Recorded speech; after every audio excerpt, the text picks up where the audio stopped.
Hi, it's me again with Corel Tips and Tricks.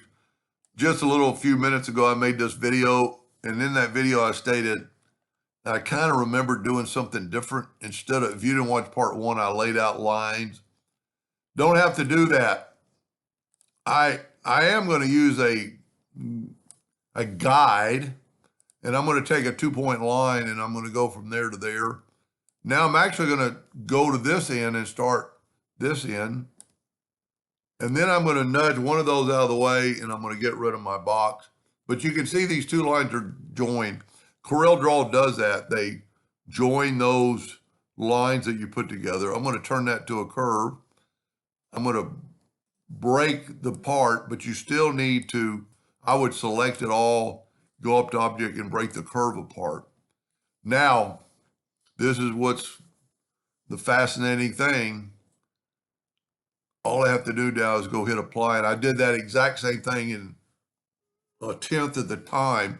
And what I like about this, very quickly, we can raise up the number to whatever you want and have it even closer together and more of a bend. Pretty unbelievably easy. And I almost ought to take that other video down, but it would serve its purpose.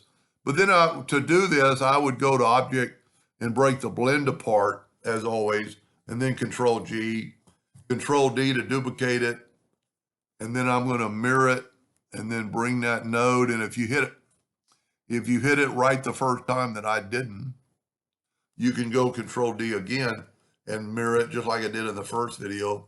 Let me get these out of the way. I don't think that's going to hurt me.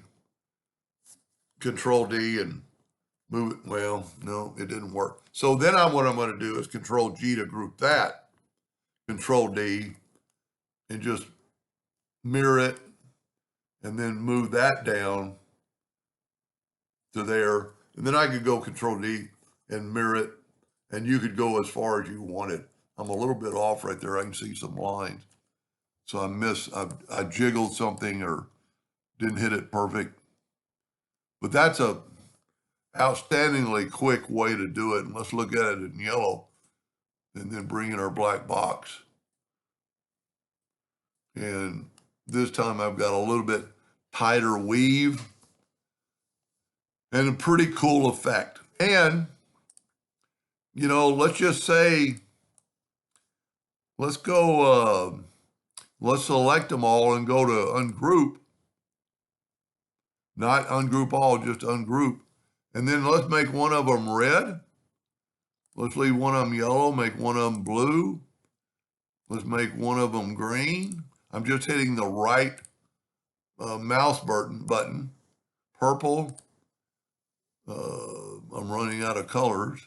Let's keep another one yellow.